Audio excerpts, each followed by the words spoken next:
Ωραία. Για να μιλήσω 2 λεπτά για αρχή, θέλω να ξεκινήσω με το παράδειγμα εδώ που απασχόλησε την τοπική κοινωνία πριν κάποιους μήνες. Ακούσαμε για αυτά τα σχέδια εδώ στο Δρεπάνι, ας πούμε, για τα φωτοβολταϊκά από κάποιες εταιρείες, ένα γιγάντιο έργο, ας πούμε, 10 φορές το μέγεθος του χωριού. Ο κόσμος εδώ πέρα συζητήθηκε πολύ στις πλατείες, στα σπίτια, ότι να δούμε τα υπέρ και τα κατά για το έργο, να ψηφίσουμε για το άμα το θέλουμε ή όχι. Τέλος πάντων, μετά από ένα δημοψήφισμα το χωριό είπε όχι. Κατέβηκε αυτή η απόφαση στο Δημοτικό Συμβούλιο και από βίντεο εγώ που είδα, εντάξει, ο Δήμος υιοθέτησε μια λογική ότι από τη στιγμή που η κοινότητα λέει όχι, είμαστε κι εμείς ενάντια στο έργο. Και θυμάμαι πριν το ψηφίσει ο Δήμος, καλέστηκε η δικηγόρος, νομίζω ήταν της εταιρείας, άμα έχει κάποια δήλωση να κάνει. Η δικηγόρος πήγε στο μικρόφωνο και είπε ότι εντάξει, εμείς λέει σεβόμαστε τι θα αποφασίσει ο πρωτοχώρη, αλλά να ξέρετε, εμείς το καλό του τόπου θέλουμε, η πράσινη ανάπτυξη είναι το μέλλον και εμείς τις επόμενες γενιές σκεφτόμαστε. Έτσι είπαμε. Οπότε εμείς πήραμε την πρωτοβουλία να καλέσουμε εδώ τον Γιάννη τον Πύλα, που είναι βιοκαλλιεργητής συγγραφέας και ασχολείται τέλος πάντων με το ζήτημα, έχει πάρει μέρος του κινήματος όλη την Ελλάδα τα τελευταία χρόνια. Γιατί υπάρχουν κάποια ερωτήματα, ας πούμε, για την πράσινη ανάπτυξη, τα οποία είναι λογικό ο κόσμος να έχει αμφιβολίες για το πώς επηρεάζονται τα οικοσυστήματα, πώς επηρεάζει την οικονομία του χωριού, πώς επηρεάζει αυτό, ας πούμε, τη λογική των πολιτικών αποφάσεων, πώς παίρνονται δηλαδή ότι το χωριό μπορεί να είναι ενάντια, αλλά επειδή το έχει στρατηγική σημασία για τη χώρα, για την πράσινη μετάβαση, ότι τελικά η απόφαση του χωριού δεν έχει καμία σημασία. Εντάξει, αυτά τα λίγα δεν θέλω να πω παραπάνω. Από εκεί και πέρα, μια εισήγηση ουσιαστικά θα γίνει από τον Γιάννη. Από εκεί και πέρα, καλό είναι να γίνει μια συζήτηση γενικότερα, να πούμε ο καθένας τι πιστεύει κτλ. Και κάτι τελευταίο να πω ότι προσπαθούμε να την υπογραφήσουμε την εκδήλωση σε περίπτωση που είναι κάτι ενδιαφέρον κάποια άτομα τα οποία δεν μπορούσαν να είναι σήμερα να θέλουν να την ακούσουν. Οπότε, άμα κάποιο άτομο μιλήσει και δεν θέλει να είναι στην υπογράψη, να το αναφέρει πιο πριν, ώστε μετά στην επεξεργασία να βγάλουμε αυτά που θα πει από το τελικό αποτέλεσμα. Αυτό. Αυτά. Από εκεί και πέρα, για Φλόρης Γιώργος. Εγώ να σας ευχαριστήσω πολύ για την παρουσία σας εδώ.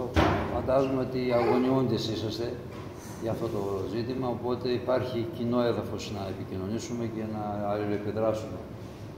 Θα ξεκινήσω από τα 2 πιο αιχμηρά σημεία της παρέμβασης του Μίμη, ένα με τη δικηγόρο και την πράσινη ανάπτυξη και το μέλλον των παιδιών που λανσάρουν ως την εναλλακτική στην κλιματική κρίση και στην αλλαγή του κλίματος.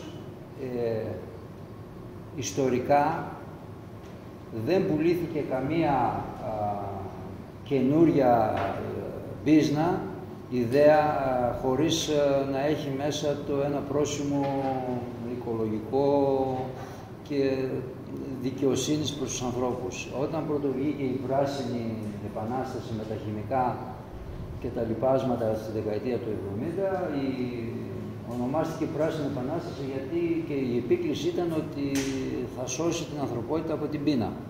Αυτό ήταν η αιτιολόγηση για να περάσει στον κόσμο η χημική επανάσταση. Φυσικά η πείνα είναι πολιτικό κατεξοχήν πρόβλημα, έτσι πώς είναι στημένη η παγκόσμια οικονομία και με βάση την κίνηση των αγαθών και το πλούσιος κόσμος, ο φτωχός κόσμος κτλ. Δεν λύθηκε. Αμέσως μετά, επειδή εξακολουθούσε να πιέζεται από την πραγματικότητα με τις καταστροφές, επινόησε την αειφόρο ανάπτυξη, όσοι είσαστε ασχολείστε λίγο κτλ.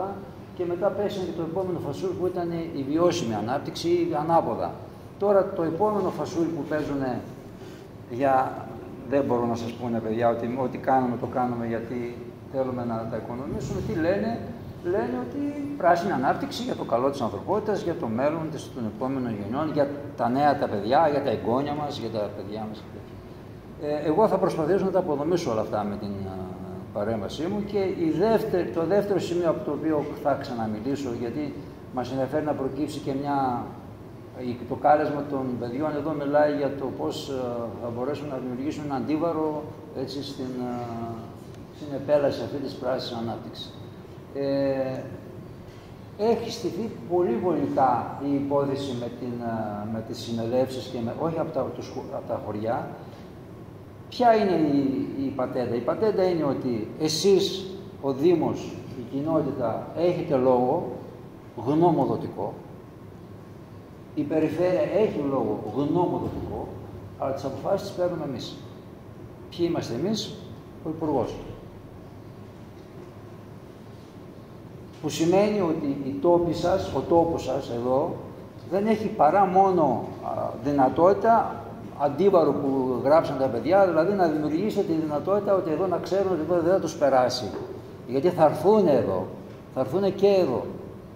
Όταν πρωτοξεκινήσαμε εμείς με αφορμή τα βιβλία μας με τον Κολέμπα από το 2012, εκεί είχαμε πάει, οι ανεμογεννήτρες στην Ελλάδα τότε ήταν μόνο σχέδιο να εγκατασταθούν στην Ίτη και στη Χίο. Υπήρχαν οι πρώτες αντιδράσεις τότε. Τώρα που μιλάμε έχουν μπει 3.000 γιγάντιες ανεμογεννήτρες σε όλη την Ελλάδα. Τα στοιχεία που έχω φέρει μαζί μου και να τεκμηριώσω την τοποθέτησή μου ότι αυτό είναι αδιέξοδο έτσι κι αλλιώς έτσι όπως έχει στηθεί και ότι δεν γίνεται για τις πραγματικές ανάγκες, θα σας τα παρουσιάσω στην συνέχεια του λόγου. Απλά θέλω να σας πω ότι εάν θέλουμε πραγματικά να υπάρξει μια, ας το πούμε, δυσκολία στην επέλαση αυτή της πράσινης ανάπτυξης, η οποία είναι, σας είπα, ένα καινούριο φασούλι, θα πρέπει ταυτόχρονα να το συνδέσουμε και με το πολιτικό. Και δεν εννοώ το πολιτικό των κομμάτων, το πολιτικό των ανθρώπων που ζουν σε έναν τόπο και θέλουν να δημιουργήσουν ένα αντίβαρο. Δηλαδή, το πολιτικό πρόταγμα, το δικό μου, το οποίο θέλω να σας το μεταφέρω, είναι ότι οι δήμοι και οι κοινότητες έχουν τον τελευταίο λόγο. Εμείς ξέρουμε τις ανάγκες μας σε ενέργεια, εμείς αποφασίζουμε με τον τρόπο που νομίζουμε εμείς ότι θα αποφασίσουμε, με τι πηγές ενέργειας και πόσες ανάγκες έχουμε σε ενέργεια. Αν δεν γίνει αυτό και αποφασίζουν οι εταιρείες, που ούτε οι εταιρείες αποφασίζουν, το παιχνίδι πώς παίζεται, να σας πω. Μία εταιρεία που είναι εισηγμένη στο χρηματιστήριο και παράγει ανεμογεννήτριες, για να μπορεί να έχει αγοραστές μετοχών, πρέπει να παρουσιάσει έργο. Ότι εγώ έχω παράξει τόσες χιλιάδες, τις έχω βάλει. Πού τις έχω βάλει δεν με ενδιαφέρει. Ένα μικρό, για να μπορέσει ο άλλος να πει «Α, η εταιρεία μου έχει τζίρο, άρα λοιπόν αγοράστε μετοχές». Αυτό δεν έχει καμία σχέση με τις πραγματικές ανάγκες ενός τόπου. Όταν λοιπόν είμαστε το 2013 στην Κρήτη, με το πρώτο βιβλίο με τον ανθρωπολογικό τύπο της αποανάπτυξης, βλέπουμε ότι η πρόταση που ήταν της Ρυθμιστικής Αρχής Ενέργειας για την Κρήτη το 2013, προοπτικά, να παράξει η Κρήτη από ανανεώσιμες πηγές ενέργειας ρεύμα δεκαπλάσιο των αναγκών της Κρήτης το 15 Αύγουστο. Εκεί είμαστε τώρα. Η παραγόμενη ενέργεια από την πράσινη ανάπτυξη, έχω τα στοιχεία, θα σας τα δώσω ακριβώς με πόσα γιγαβάτ, είναι δεκαπλάσια των αναγκών της χώρας το 15 Αύγουστο. Είναι το πικ Στο πικ της το 15 Αύγουστο δεν λαμβάνεις όλη η Ελλάδα, γιορτάζει, διασκεδάζει, φώτα κτλ. Το πικ του τουρισμού. Που σημαίνει ότι δεν έχει καμία πραγματική αιτιολόγηση η έννοια του ότι κάνω μία επένδυση γιατί θέλω να σώσω το περιβάλλον, γιατί θέλω να έχω φιλική ενέργεια προς τις επόμενες γενιές. Πρόκειται απλά για μία μπίζνα την οποία δεν μπορούμε να φανταστούμε τις επιπτώσεις της. Δηλαδή, αν δείτε, ερχόμενος είδα αυτές τις τεράστιες ανεμογεννήτρες εδώ, τα τέρατα εδώ προς το χωριό σας αριστερά, αυτές οι ανεμογεννήτρες σε 20 χρόνια θα είναι νεκρές. Τι θα μείνει για τις επόμενες γενιές, κυρία δικηγόρο? Τι θα μείνει? Νεκρές, εκτός λειτουργίας, έχουν ημερομηνία λήξης. Δηλαδή, Οπότε ούτε γι' αυτό υπάρχει πρόβλεψη τι θα τις κάνουν. Θα καταστρέψουν τα βουνά μας. Και τώρα ξαναμαζεύω λίγο την κουβέντα για τους τόπους και τις ανάγκες τους. Και στη Θεσσαλία, από την οποία κατάγομαι από τα Τρίκαλα, μετά τον Ντάνιελ, που ο οποίος δεν ήταν έτσι, είναι αυτό, απόρρια αυτό των αλλαγών, της παγκόσμιων αλλαγών που γίνεται στο κλίμα και που πνιγήκαμε, εν πάση περιπτώσει, και επειδή οι άνθρωποι εκεί είχαν μηχανήματα, ζώα, γεννήματα, καταστραφήκανε, επενδύσαν στη δουλειά τους, οι αγρότες μας δεν έχουν πια το σθένος να συνεχίσουν τη δουλειά τους. Τι σημαίνει αυτό, προσέξτε. Σημαίνει ότι μία σιτοπαραγωγός και τρόφοπαραγωγός χώρα, όπως είναι η Ελλάδα, η Θεσσαλία, σημαίνει ότι θα αντικαταστήσει την παραγωγή της, γιατί αυτή είναι η επίσημη πρόταση. Βάλτε φωτοβολταϊκά στο Θεσσαλικό κάπου. Τώρα που μιλάμε, υπάρχουν τεράστιες εταιρείες που εισηγμένοι στο χρηματιστήριο, οι οποίες έχουν κλείσει συμβόλαια με αγρότες, οι οποίοι πρώτον είπαμε δεν μπορούν πια να τα απεξέλθουν μετά τον Ντάνελ. Αυτό που λέει η Ναόμι Κλάιν, ο καπιταλισμός της καταστροφής, βρίσκει ευκαιρία ένα καινούριο τόπο να το φάει και πάει άλλα, και τους λέει πάρτε 180 ευρώ ενίκιο το στρέμμα, δώστε μου τα χωράφια σας για 20 χρόνια και τέλος. 10.000 στρέμματα από τις 4 εταιρείες που έχουν, από τις Σοφάδες μέχρι τα Φάρσαλα που έχουν αγοραστεί, είναι 40 με 50.000 στρέμματα τα οποία θα αφαιρεθούν. Μιλάμε για αυτά τα μεγάλα, γιατί μικρές επενδύσεις 500.000 βάτ έχουν γίνει ήδη από αγρότες. Θα αφαιρεθούν από πού? Από τον επισιτισμό. Δηλαδή, άλλο δεύτερο αδιέξοδο. Τι θα πρέπει να κάνεις? Θα πρέπει να εισάγεις την τροφή σου. Τι σημαίνει αυτό εισάγω την τροφή μου? Σημαίνει ότι καταστρέφω έναν άλλον τόπο, ότι εγώ είμαι καταναλωτής τροφής από άλλον τόπο, που σημαίνει η επιβάρυνση του περιβάλλοντος, που σημαίνει μεταφορές, που σημαίνει. Σας λέω αυτά για να σας πω για το αδιέξοδο του μοντέλου όπως έχει στηθεί, το οποίο μία κίνηση στο όνομα της πράσινης ανάπτυξης και του μέλλον των παιδιών μας μπορεί να έχει επιπτώσεις πιο οδυνερές για το μέλλον των παιδιών μας. Περνάω σε ένα άλλο έτσι μικρό κεφάλαιο γύρω από την πράσινη ανάπτυξη, γιατί η πράσινη ανάπτυξη δεν είναι μόνο οι ανεμογεννήτρες και τα φωτοβολταϊκά, είναι και το βιοντίζελ. Αυτή τη στιγμή στην Ευρώπη το 25% του πετρελαίου είναι βιοντίζελ. Παράγεται από φινικέλιο. Υποχρεωτικά με τον νόμο, όποιος βάζει πετρέλαιο να ξέρει το 25% είναι από φυτική παραγωγή, βιοκαύσιμο, βιοέλαια, έτσι λέγω. Για να παραχθεί αυτό το πετρέλαιο, το βιοντίζελ, έχουν καταστροφεί περιοχές ολόκληρες στον κόσμο, οι οποίες καταστρέψανε τον τρόπο παραγωγής που είχαν τα κτήματά τους, τα ποτάμια τους, τα δέντρα κτλ. Και παράγουν φινικέλιο για να έχουμε εμείς. Εμείς είναι ο πλούσιος κόσμος, η πλούσια Δύση, για να έχει τη δυνατότητα να έχει και ένα οικολογικό άλοθη. Ότι εμείς βάζουμε και βιοκαύσιμα, δεν είμαστε, έχουμε ευαισθησίες οικολογικές. Ναι, παντού έχουν βάλει, οι οποίες όμως είναι εισαγωγής. Γιατί, ναι, αν έχετε καλοσύνη όμως, επειδή μιλάω εκτός κειμένου, μην με κόβετε γιατί θα χάσουν ερμό. Μετά στο τέλος, όχι δεν με πειράζει, απλά στο τέλος ό,τι θέλετε. Λοιπόν, είχαμε μείνει γιατί χαρακτηρίσαμε την εκδήλωση η απάτη. Βέβαια εγώ είχα ζητήσει τα παιδιά να γράψουν η αυταπάτη της πράσινης ανάπτυξης, γιατί αφορά και την κοινωνία. Ένα μεγάλο κομμάτι της κοινωνίας το έχει φάει το παραμύθι. Ότι εντάξει, ρε παιδιά, ωραία, πάει τα πράγματα, την κάνουμε πιο πράσινη τη γη. Οπότε ναι, μην μασάτε τώρα αυτές οι δημοκρασίες που έχουμε τώρα εδώ, προσωρινές είναι, θα την πρασινίσουμε κτλ.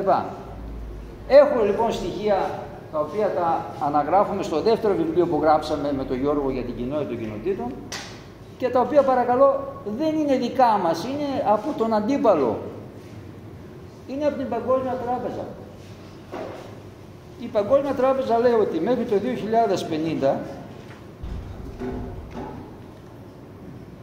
για να πρασινίσει όλη η γη θα χρειαστούμε ραγδαία αύξηση των εξορίξεων των ορυκτών μετάλλων, αλουμίνιο, χαλκό, μόλιβδο, νικέλιο και χάλιβα, εντατικοποίηση στην εκμετάλλευση σπάνιων γεών, ίνδιο, μολυβδένιο και νεοδύμιο, και ειδικότερα για τα υλικά, εδώ μπαίνουμε στο ζουμί, για τα υλικά αποθήκευσης ηλεκτρικής ενέργειας, μπαταρίες δηλαδή, ηλεκτρικά αυτοκίνητα, kit,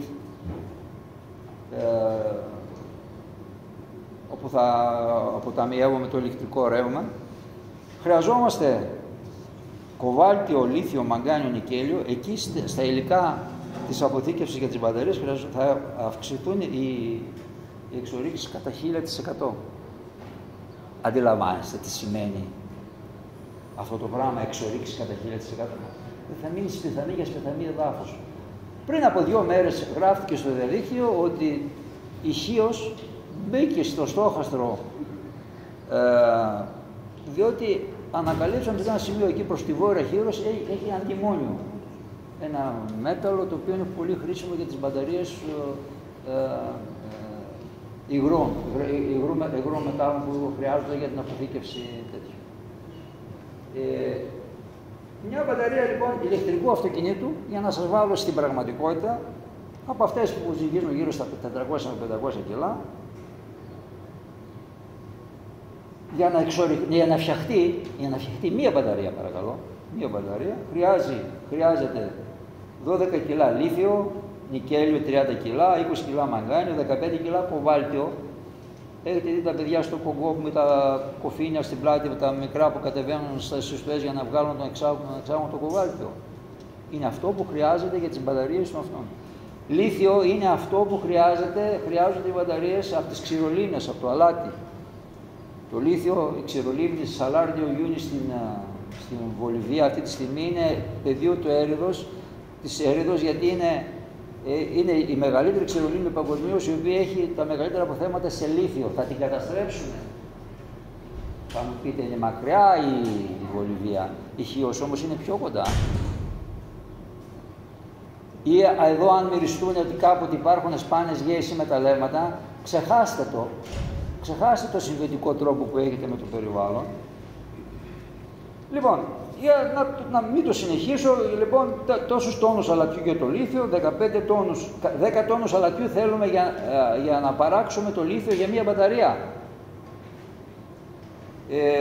15 τόνους κοβάλτιο, 2 τόνους νικέλιο και 12 τόνους χαλκού, αυτά σε μορφή μεταλλεύματος, έτσι, για να γίνει αυτό το πράγμα.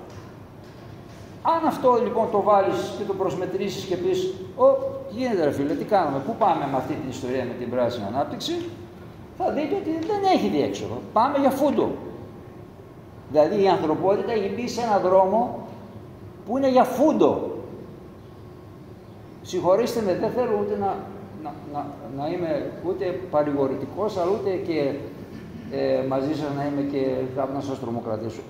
Τα δεδομένα που έχουμε εμείς είναι ότι είναι έτσι τα πράγματα δομημένα, από την διαρκή ανάγκη της αγοράς να αυξάνει τα προϊόντα τους, να καταναλώνουμε, και επειδή εδώ σας έβαλα ήδη το ρόλο του χρηματιστηρίου, δηλαδή το σύστημα πια εδώ και πολύ καιρό έχει περάσει από την παραγωγική του φάση, ή μάλλον κατήσχησε η χρηματοπιστωτική του φάση. Δηλαδή τώρα πια όλα γίνονται, σας είπα, για λόγους χρηματιστηρίου. Και επίσης υπάρχει και μια άλλη δυσκολία για την οποία το σύστημα δεν μπορεί να έχει μέλλον, δεν έχει λύσεις, δεν μπορεί να πρασινίσει, είναι το ότι έχει φάει όλη την ανθρωπότητα. Δεν υπάρχει πια κάτι πιο έξω από το κέντρο του κόσμου, που είναι ο πλούσιος κόσμος, να φάει. Έχουν φάει την Αφρική, έχουν φάει την Ασία, τρώνε παντού. Τώρα δεν έχουν πια τι να φάνε και τρώνε τις πιο κοντινές περιοχές στο κέντρο που είμαστε εμείς. Είμαστε και εμείς. Πού πάνε τα σκουπίδια μας όταν τα μαζεύουν και τα ανακυκλώνουν? Τα καίνε στη Ρουμανία και η μεγάλη πατέντα είναι τα ανακυκλωμένα σκουπίδια, τα καίνε στο Βόλο, στο εργοστάσιο της ΑΓΕΤ. Αν διαβάσετε, στο Βόλο οι αλλεργίες και οι νεοπλασίες έχουν αυξηθεί κατακόρυφα από την καύση σκουπιδιών που κάνει το εργοστάσιο που παράγει τα τσιμέντα. Πού πάνε τα σκουπίδια μας από την πλούσια Δύση όταν τελειώνουν οι ηλεκτρονικοί υπολογιστές? Πάνε στην Γκάνα, στους ποταμούς της Γκάνας, εκεί τα αποθηκεύουν και τα ποταμιεύουν. Καταστρέφουμε δηλαδή και τόπους που είναι έξω από εμάς, με τον τρόπο ζωής και με τον τρόπο παραγωγής που έχουμε, το οποίο δεν το βλέπουμε, δεν φαίνεται. Τα ρούχα μας από τις πλούσιες εταιρείες που δεν θέλουν, δεν τις συμφέρει να πέσουν η τιμή, τα πάνε στην έρημο Ατακάμα της Χιλής και εκεί τα θάβουν. Γι' αυτό επέμεινα εγώ στην αυταπάτη του πλάνης ανάπτυξης. Πρέπει να βάλουμε βαθιά στην αιματοδότηση το πώς στηρίζουμε τη ζωή μας και πώς στηρίζουμε την πολιτική μας πρόταση, ότι αυτό πρέπει να αλλάξει άρδιν. Τα άλλα όλα αυτό αποτελούν απλά μία, ας το πούμε, ένα ακόμη κόλπο ενοιολογικό για να μας πούνε ότι μην ανησυχείτε, εμείς είμαστε εδώ. Και, έχω κρατήσει και άλλες σημειώσεις να τις μεταφέρω εδώ. Νομίζω ότι θα σας ενδιαφέρει πάρα πολύ να το μαζέψω λίγο για την Ελλάδα. Ο ενεργειακός σχεδιασμός για το κλίμα στην Ελλάδα, ο οποίος ξεκίνησε το 2019, προέβλεπε 7 GW από ανανεώσιμες πηγές ενέργειας έως το 2030. Έγιναν 2 αναθεωρήσεις, πήγαμε στα 15 GW, μετά πήγαμε στα 23,5 GW, ενώ οι ανάγκες μας στο 15 Αύγουστο σε περίοδο καύσωμα είναι 9,5 GW. Αυτή τη στιγμή που μιλάμε, δηλαδή το παραγόμενο ρεύμα από ανανεώσιμες πηγές ενέργειας είναι 9,5, είναι διπλάσιο από την ανάγκη σε εποχές καύσωμα. Τι το κάνουν το ρεύμα αυτό, διαχέεται στην αγορά και πέφτει η τιμή του και επωφελούμαστε εμείς και το έχουμε φθηνό ρεύμα? Όχι. Δεν το παίρνουν καν από τους αποζημιώνει, δεν το παίρνουν για να μην πέσει η τιμή, για να μην πέσει η τιμή του ρεύματος, το πλεόνασμα του ρεύματος. Δεν το πετάνε, το αφήνουν εκτός δικτύου. Αυτό είναι παράνοια, έτσι, δεν είναι. Και σας τη λέω ότι θα κάνω τη συζήτηση αυτή για να σας τεκμηριώσω ότι αυτό το πράγμα είναι μία παρανοϊκή σύλληψη η οποία δεν οδηγεί πουθενά. Δεν οδηγεί πουθενά. Και αν θέλετε, για να την κλείσω την κουβέντα για να γίνει συζήτηση, γιατί άφησα πάρα πολλά εκτός συγκεκριμένου να το πούμε, αν θέλετε να στηρίξετε την πρότασή σας, την πολιτική, ζητήστε με οποιοδήποτε τρόπο μπορείτε να έχετε λόγο, να έχει λόγο η τοπική κοινωνία για το τι ανάγκες έχει. Εάν δεν εξαρτηθεί η παραγόμενη ενέργεια από τις ανάγκες ενός τόπου, που αυτός ο τόπος μπορεί να είναι η Ελλάδα, μπορεί να είναι η Μακεδονία, μπορεί να είναι η Ευρώπη, μπορεί να είναι, αλλά σε μικρό τόπο όπως είμαστε εδώ, δεν είναι τόσο δύσκολο να ξέρουμε ποιες είναι οι ανάγκες μας για να κάνουμε και μια πρόβλεψη και από ποιες πηγές θα αντλήσουμε τα έσοδά μας ή την ενέργειά μας. Θα μπορούσε και αυτό το πράγμα να έχει μια κοινωνική εκδήλωση, πέρα από την αυτονομία που έχεις ως Δήμος, αν έχεις το παραγωγικό ρεύμα με τις μορφές που θα αποφασίσεις εσύ, με εγκαταστάσεις στα δημοτικά κτίρια, με εγκαταστάσεις φωτοβολταϊκών στις σκεπές, με συνεταιρισμούς που θα φτιαχτούν εδώ και με το Δήμο συμμέτοχο και ένα πλεόνασμα οικονομικό που θα έχει ο Δήμος από αυτήν την αξιοποίηση των ανανεώσιμων πηγών ενέργειας, όχι τα τέρατα ανεμογεννήτριας, μιλάμε για ήπιες μορφές ενέργειας. Λοιπόν, και να έχεις και ένα πλεόνασμα ως Δήμος και να πεις τι έχω εδώ στο χωριό, θα έχω ανάγκη από βρεφονιπιακό σταθμό, έχω ανάγκη από παιδικό σταθμό, έχω ανάγκη από έναν δέντρο, από έναν δρόμο, έχω ανάγκη από έναν σταθμό υγείας. Να έχω τα έσοδα να μπορώ να το κάνω. Αυτές είναι οι πολιτικές προτάσεις εχμής πια για το μέλλον. Εάν οι Δήμοι, εάν οι κοινότητες δεν έχουν αποφασιστικό ρόλο για να βάλουν τα όρια μέχρι πού μπορεί ένα πράγμα να είναι ωφέλιμο για έναν τόπο, για οποίο ένα πράγμα μπορεί να είναι δικιά της επιλογή, ακόμη και λάθος να κάνει, αλλά να είναι δικιά της επιλογή, τα πράγματα δεν είναι εγγυώνα. Να σταματήσω και να γίνει συζήτηση, ερωτήσεις, ό,τι θέλω. Δεν ήθελα να σας τρομάξω, αλλά θέλω να σας πω την αλήθεια, τη δικιά μου την αλήθεια. Δεν έχει άλλο νόημα να συζητάμε αυτό το πράγμα.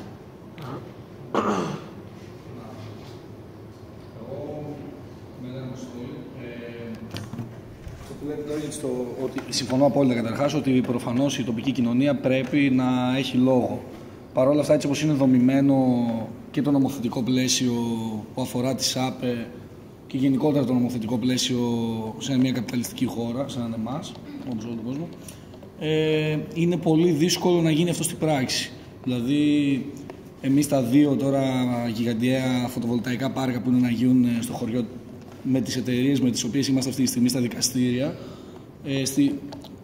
ενώ καταγράφουμε αναλυτικά τις επιπτώσεις που θα έχει στο κλίμα της περιοχής, έχουμε και συγκεκριμένη αντιπρόταση ότι Η τοπική κοινωνία στο δημοψήφισμα 99% είπε όχι, και ως σύλλογος Κουρσοβίτης και τοπική κοινότητα, είχαμε και το Δήμο μέσα, προτείνουμε τη δημιουργία μιας ενεργειακής κοινότητας που εμείς θα ορίσουμε ποια χωράφια θα... Ναι. Τέλος πάντων, αυτό εμείς το έχουμε πρόταγμα εδώ και καιρό. Απλά αυτό που θέλω να πω τώρα είναι ότι δεν αρκεί, έτσι όπως είναι δομημένη η κατάσταση, δεν τους αρκεί ως απάντηση. Επειδή το είπατε κι εσείς, ότι αυτοί έχουν το καρπούζι, αυτοί έχουν και το μαχαίρι και σου λένε πολύ απλά ότι δεν με νοιάζει. Εκεί είναι πολύ σημαντικό κατ' εμέ, πολύ καλά σαν σύλλογος και σαν χωριό το πήγαμε στα δικαστήρια το θέμα, αλλά δεν αρκεί. Δηλαδή για μένα ο αγώνας πρέπει να είναι πολύπλευρος και πολυεπίπεδος. Δεν αρκεί μόνο να έχεις την πρόταση και δημοκρατικά, όπως αποφασίστηκε εδώ στο χωριό με το δημοψήφισμα, να έχεις όλα, τέλος πάντων, όλο το δικαίωμα να έχεις αντίλογο, αλλά βλέπεις ότι έτσι όπως είναι το σύστημα δομημένο και το νομοθετικό πλαίσιο, δεν μπορείς να το αντικρούσεις αυτό που έρχεται. Οπότε εγώ, και με τη μικρή εμπειρία που έχω στο κομμάτι το αγωνιστικό για αυτά τα θέματα, θεωρώ ότι είναι πολύ σημαντικό, αν θέλουμε να πιστεύουμε ότι έχουμε ελπίδες για να σταματήσουμε τέτοια έργα, πρέπει να πιστούμε και ως κοινωνία ότι καλώς κάνουμε τα δικαστικά κομμάτια, πρέπει να το δούμε και πιο αγωνιστικά. Εκεί, δηλαδή το είδα στην Καλαμιά Κοζάνης για παράδειγμα, οι άνθρωποι, δεν ξέρω αν το τρέξανε δικαστικά και νομοθετικά στην αρχή, αλλά οι άνθρωποι όταν πήγαν εκεί να στηθούν τα φωτοβολταϊκά πάρκα, βάλαν τα κορμιά τους, φάγαν και ξύλο και εν τέλει το σταμάτησαν και νομίζω δεν έχει ξεκινήσει ακόμα το έργο.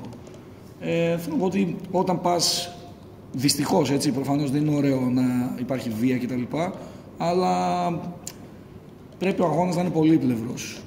Μακρηγόρησα λίγο, αυτό ήθελα να πω και να το κάνω και λίγο πιο τοπικό. Δεν μακρηγόρησα καθόλου και εγώ έτσι θεωρώ, αλλά εν πάση περιπτώσει αυτό αφορά εσάς, ενώ αφορά τις τοπικές κοινωνίες να αμυνθούν και να αντισταθούν. Δηλαδή το θεωρώ αυτονόητο ότι θα κινηθείτε και με οποιοδήποτε τρόπο. Δηλαδή, και... Δεν θέλω να πω, γιατί στην αρχή πήγαν διαιτητικές απόψεις. Λέγανε πολύ ατμοσφαίρες, θα έχουμε τα τοπικά, θα μήπως θα το δεχτούμε. Χάντρες ή καθρεφτάκια, όπως το λέτε. Όπως το άνθρωπος θα γεννήσει η δική μας εκεί, τα διαφορετικά είναι χάντρες ή καθρεφτάκια. Θα τους το λέτε έτσι. Πια. Ναι, εντάξει, όχι, δεν θα παίρνω το λόγο συνέχεια. Απλά αν υπάρχει κάτι, δηλαδή θέλω να σας πω ότι δεν σας είπα, γίνονται μάχες σοβαρές στα Άγραφα, γίνονται μάχες για τις ανεμογεννήτριες, πολύ σοβαρές. Ή στα Γιάννενα τώρα γίνονται μάχες ενάντια, γιατί θα κάνουμε έτσι λίγο να λέω και κάτι που μου το θυμίζετε. Δεν σταματάνε, δηλαδή, ναι, μεν παραμύθινε την πράσινη ανάπτυξη, αλλά τις γεωτρήσεις, τις έρευνες για γεωτρήσεις για υδρογονάνθρακες συνεχίζουν. Στα Γιάννενα, δηλαδή, εκεί στα πράγματα έξω από την κάνουμε τώρα η εταιρεία, αυτή τη στιγμή που μιλάμε, συγκρούεται με τους ανθρώπους της περιοχής εκείνης να μην κάνουν γεώτρηση ερευνητική για να βγάλουν υδρογονάνθρακες. Τώρα που μιλάμε. Επίσης, αλλά είπαμε να μην σας τρομάξω τόσο. Η Ευρωπαϊκή Ένωση, αλλά καλά είναι να ξέρετε, ο ενημερωμένος πολίτης είναι και πιο... Η Ευρωπαϊκή Ένωση αποφάσισε εδώ και 4 με 5 μήνες να εντάξει στις πράσινες επενδύσεις και την πυρηνική ενέργεια. Η πυρηνική ενέργεια. Η πυρηνική ενέργεια εντάσσεται πια επίσημα από την Ευρωπαϊκή Ένωση στις πράσινες επενδύσεις. Εντάξει, εδώ παίζονταν η αντίθεση της Γαλλίας με την Γερμανία. Η Γερμανία θα του πάει πιο πράσινο. Οι Γάλλοι, επειδή έχουν η Γαλλία, έχει 52 πυρηνικούς αντιδραστήρες. Η Γαλλία έχει 52, οφείλει το θαύμα της πέρα στην καταλήψη των χωρών του τρίτου κόσμου, οφείλει το θαύμα ότι έχει 52 πυρηνικούς αντιδραστήρες. Και το λόμπι της Γαλλίας με το λόμπι της Γερμανίας παλεύουν ποιος θα επικρατήσει κτλ. Και βγάλουν αυτή τη μέση λύση να εντάξουν την πυρηνική ενέργεια στις πράσινες επενδύσεις. Δηλαδή, αντιλαμβάνεστε, δηλαδή δεν σταματάνε. Δεν σταματάνε. Αυτό το πράγμα δεν θα σταματήσει. Διότι αν σταματήσει αυτό το σύστημα της που έχει στηθεί στο διαρκώς να αλλάζουμε, να αυξάνουμε την παραγωγή, διαρκώς να αυξάνουμε την κατανάλωση, αν αυτό το πράγμα δεν γίνει, πέφτει, θα πέσει. Το σύστημα, αν δεν κινείται, πέφτει. Ρετάρει. Οι μηχανές του συστήματος ρετάρουν και αρχίζουν και έχουμε κρίσεις, σκάνει φούσκες, σκάνει αγορές. Αν πέφτει η αγορά, και εδώ τα διέξοδα είναι πολύ πιο μεγάλα. Μιλάμε δηλαδή ότι θα πέσει η ζήτηση και ποιος θα αγοράζει τα προϊόντα τους. Ποιος αγοράζει τα προϊόντα τους? Από εντάξει έχουν και όλα τα μέσα. Ναι, λέω έχουν και τα μέσα, δηλαδή τι λένε τώρα.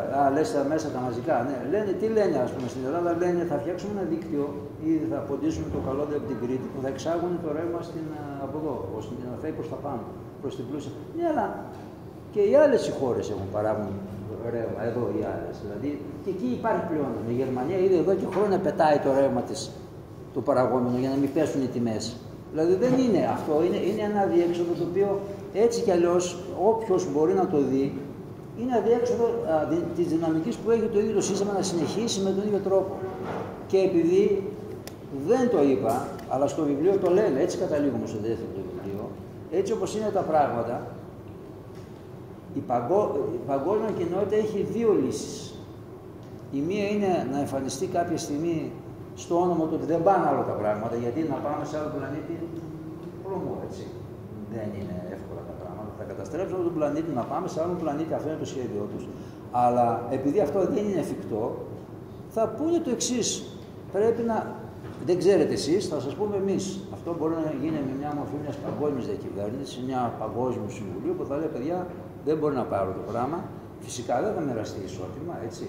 Ούτε έχουμε την ίδια ευθύνη στην καταστροφή του πλανήτη, εγώ με ένα εργοστάσιο που παράγει, να σας πω τώρα, το μυτιλινέο που παράγει ή δεν ξέρω ποιο, το βοξίτη ή την Αγία Τεράκλη. Είναι σαφώς. Αλλά θα πούνε, παιδιά, δεν ξέρετε, αυτή τη μερίδα του λέοντος θα την καρποθούν. Και ένα άλλο τέτοιο φασούλι που θα παίξουν είναι η ευγονική. Δεν σας το είπα, αλλά το παίζουν απροεφνώς, περιέργως, τα αφήνουν ότι είμαστε πάρα πολλοί σε αυτόν τον πλανήτη, δεν αρκούμε, να μειωθεί ο πληθυσμός, με πώς θα πληθύνει. Κάποιοι περισσεύουν, τώρα ποιοι περισσεύουν δεν ξέρω. Πάντως δεν περισσεύουν αυτοί που τα λένε, έτσι, εμείς περισσεύουμε. Εμείς περισσεύουμε. Και αυτά είναι τα στοιχεία τα οποία εμένα με κάνει και ανησυχώ ιδιαίτερα για το πώς πάνε τα πράγματα. Δεν ξέρω. Αυτή η ιστορία, ο Κώστα, εδώ είναι και παιδιά που να σας το πω λίγο από την οικολογική γεωργία παλιά που κάναμε τις οικογιορτές για να αλλάξει το μοντέλο. Στη Θεσσαλία αυτή η ιστορία, δηλαδή πριν την καταστροφή με τον Ντάνιελ, εμείς υπερασπιζόμαστε έναν άλλο μοντέλο πιο φιλικό προς το περιβάλλον. Είναι τόσο παροχημένο, δηλαδή ακόμη και εκείνο εκεί το αίτημα που είχαμε. Γιατί τι λέγαμε, θυμάμαι τότε στις οικογιορτές, παιδιά, τι περιβάλλον θα αφήσουμε στις επόμενες γενιές. Το λέγαμε τότε, εμείς που ασχολούμαστε με τις οικογιορτές και είχαμε παραγωγή με ένα φιλικό τρόπο, γιατί νοιαζόμασταν για τα παιδιά μας. Λέμε να είναι τα ποτάμια ζωντανά, με ψάρια, να μπορούν τα χωράφια να μην είναι ερημοποιημένα από τα εθνικά λοιπάσματα. Ήρθε ο Ντάνιελ που σάρωσε και αυτή την αφήγηση. Δηλαδή τα πράγματα τρέχουν, σας είπα, 3.000 νεογεννήτρες να ξεκινήσαμε, ήταν 3-4 το 2013. Πώς το πω, έχουν αφηνιάσει. Έχουν αφηνιάσει γιατί όλα αυτά όχι για τις ανάγκες. Κώστα. Λοιπόν, με ξέρεις, εγώ τα παιδιά δεν ξέρουν κάτι, με ξέρουν. Τι θέλω να πω, εγώ ένιωσα ότι είμαι τρελός. Πολλές φορές. Αλλά εκεί που πάω να το πιστέψω, νιώθω ότι οι άλλοι είναι ανόητοι οι άλλοι. Ανόητοι. Όχι τρελοί, ανόητοι. Οι άλλοι ποιοι είναι, δηλαδή αυτοί που δεν κάνουν το σωστό. Και το σωστό δεν κάνουμε κι εμείς. Νομίζουμε ότι κάνουμε κάτι. Δεν κάνουμε τίποτα, παιδιά. Όλοι μας δεν κάνουμε. Και αυτοί που έχουν τα γέμια στα χέρια τους και εμείς. Κάνουμε λάθος κινήσεις και νομίζω ότι είναι σωστές. Δηλαδή τώρα μιλάω έτσι θεωρητικά.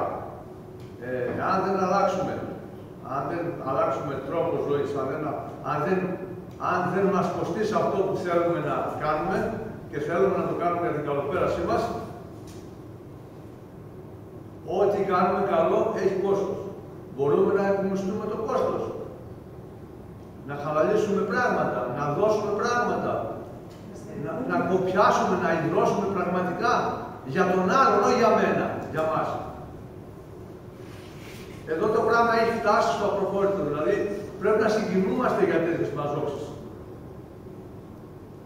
Το χωριό τώρα, εγώ πίστευα, Γιάννη, όταν μου είπες να μιλήσω στην πλατεία του χωριού, θα μίλαγες εδώ, θα ήρθαν όλα τα καφενεία εδώ και θα ακούγαν όλα αυτά που λες και αυτά που θα υποθούν. Και Και τι είναι εδώ πέρα, 5 παιδιά νέα, 2 άνθρωποι παλιοί που έχουν, όπως είπες από παλιά, δει το θέμα. Λοιπόν, και δεν γίνεται. Μακάρι αυτοί όλοι εμείς εδώ, ειδικά τα νέα τα παιδιά, να γίνουν απόστολοι της ιδέας. Και να τρέξουν και να πιάσουν καθένας από μια περιοχή και να γίνει όπως γινόταν με την χριστιανοσύνη. Λοιπόν, η ελπίδα έχει χαθεί. Η ελπίδα. Εάν δεν μετανιώσουμε για αυτά που κάνουμε στην καθημερινότητά μας, δεν είναι θεωρητικά αυτά και μπλα μπλα. Είναι η αλήθεια. Πρέπει να καταλάβουμε πού πάμε. Ας πούμε, εγώ που είμαι αγρότης και είμαι βιοκαλλιεργητής, χρόνια τώρα, και δεν λέω να αλλάξω ανόητος,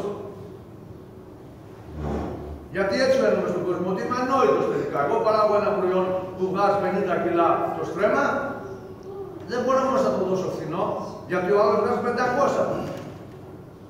Εγώ πρέπει να δεκαπλασιάσω την τιμή του. Ποιος θα το πάρει? Θα το πάρουν αυτοί οι κοπρίτες που κάνουν την καταστροφή. Ποιος θα το πάρει από εμάς? Κανένας, γιατί δεν έχουμε εμείς. Θα το πάρουν πάλι αυτοί και στεναχωριέμαι και λυπάμαι πολύ που αυτό που παράγω εγώ το τρώνε αυτοί που εδεμάνε και αυτοί που με περνάνε για ηλίθιο, για βλάκα. Έρχονται το παίρνουν το προϊόν, μπράβο, καλός, ο Κώστας, τρώνε τα καλύτερα αυτοί, κάνουν τα χειρότερα και εμείς λέμε. Μιλάμε. Ας πούμε, μιλάμε και δεν μπορούμε να βγάλουμε μακριά. Λοιπόν, 2 τρόποι υπάρχουν. Ή θα χυθεί πολύ αίμα, ή αν έχουμε την ωραία, που είναι η πιο ωραία άποψη αυτή, να το κάνουμε με ειρήνη. Δηλαδή, με πολύ καλό τρόπο. Να πάμε εμείς παντού, και όπως κάνουμε και με τις γιορτές, να πούμε πολλοί κόσμος αυτό το μετερίζει και με ειρηνικό τρόπο. Επειδή έχω και 2 μικρά παιδιά. Και το λέω και συγκινούμε. Αν δεν το κάνουμε έτσι, πάντα. Και τα δικά μου και τα δικά σας. Τζάμπα τα κάνουμε. Κώστα, εντάξει, κατανοητό. Ευχαριστώ. Και εγώ σε ευχαριστώ για την παρέμβασή σου. Ειρηνικό τρόπο, συγγνώμη, και μεθοδικές κινήσεις. Με τον ειρηνικό τρόπο. Εντάξει. Τώρα αυτό το τρόπο ας το διαλέξουν η κάθε κοινωνία, ας το διαλέξει. Δηλαδή, αλλού αν υπάρχει πολυμορφία, δηλαδή δεν θα το ορίσουμε εμείς. Ας αποφασίσουν οι άνθρωποι εδώ πώς θέλουν με ποιο τρόπο θέλουν να αντισταθούν, δηλαδή και με ποιο τρόπο θέλουν. Τα πάντα μπορούν να κάνουν. Έτσι. Αρκεί να ζωντανέψουν οι κοινωνίες, να θελήσουν να υπερασπιστούν τον τόπο τους. Αυτό είναι το βασικό. Άλλος.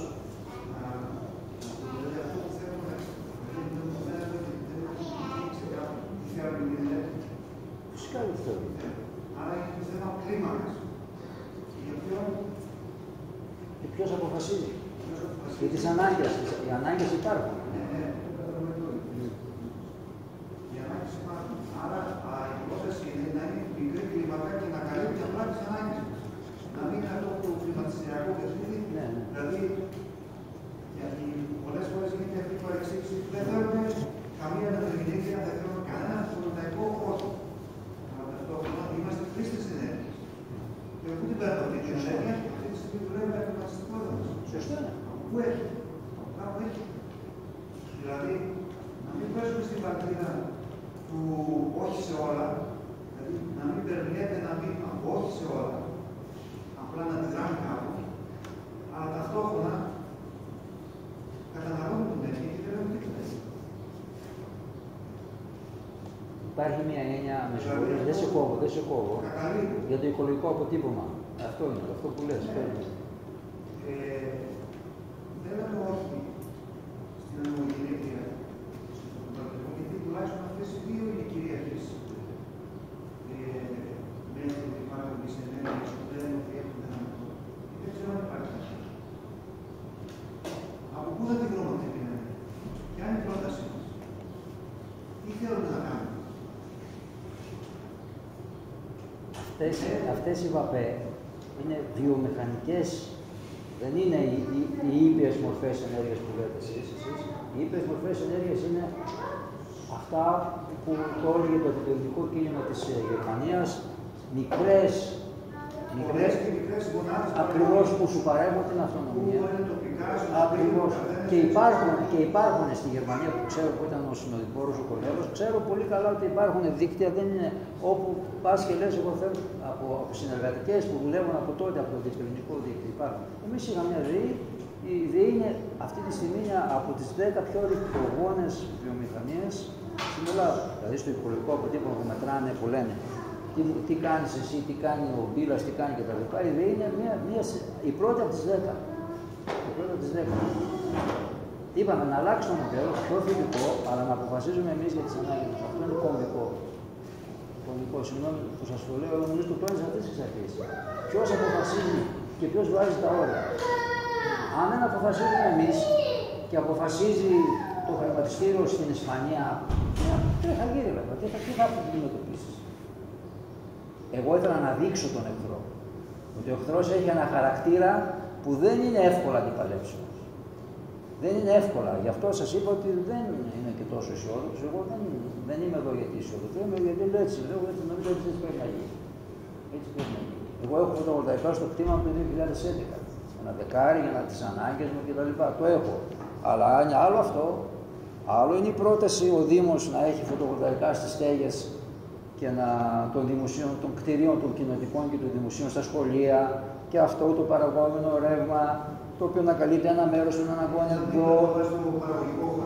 Ακριβώς. Είναι άλλο αυτό και άλλο το μοντέλο ότι δεν με νοιάζει τι είναι και εγώ έρχομαι. Γιατί τώρα το μοντέλο που είναι αυτό. Όπου βρείτε βάλτε και τι θα το κάνουμε δικά μας. Το θέμα είναι να μπουν. Να το κάνω λίγο πιο τοπικό, ότι με βάση αυτό που είπατε και μια χαρά συμφωνώ, ότι π.χ. εδώ τώρα είναι να μπουν 5.000 στρέμματα φωτοβολταϊκά εκτός από τις ανεμογεννήτριες. Εμείς με μια έρευνα που είχαμε κάνει, οι ανάγκες του χωριού, της κοινότητας αχλαδοχωριού, καλύπτονται με ένα φωτοβολταϊκό πάρκο 5 στρεμμάτων. Δηλαδή, άλλο τα 5 στρέμματα, άλλο τα 5.000 στρέμματα. Εκεί φαίνεται και όλη η ουσία το όσο λέμε αυτή τη στιγμή, ότι πάνε σε έναν τόπο, ας κάνουμε τη μικρογραφία, δηλαδή το αχλαδοχώρι, ένας μικρός τόπος, με 5 στρέμματα φωτοβολταϊκά καλύπτονται όλες οι ανάγκες για ενέργεια του χωριού. Δεν λέμε όχι στα φωτοβολταϊκά ως μέθοδο παραγωγής. Λέμε όχι στη διαχείριση, το ότι έχετε μια τεράστια εταιρεία και βάζει 5.000 τα οποία δεν θα διαχειρίζονται από εμάς, θα διαχειρίζονται από έναν τύπο στην Πολωνία, γιατί η πολωνική είναι εταιρεία, δεν έχει αυτή τη σχέση, αλλά τέλος πάντων ένα έκτρωμα που το μόνο στόχο που έχει είναι να βγάζει λεφτά. Δεν για να καλύψει τις ανάγκες της τοπικής κοινωνίας. Ναι. Να συμβάλλω λίγο. Η τοπική κοινωνία εδώ θα μπορούσε ακόμη και στο βαθμό που είχε πλεόνασμα, γιατί ήταν καλή χρονιά, σε ηλιοφάνεια, να μπορεί να είναι συνδεδεμένη με το διπλανό Δήμο, με τη διπλανή περιφέρεια και να πει παιδιά έχω ένα πλεόνασμα. Τι έχετε εσείς, πάρτε από μένα. Δεν είναι αυτό. Είναι προβλήματα που λύνονται, αλλά λύνονται στη βάση της ανάγκης.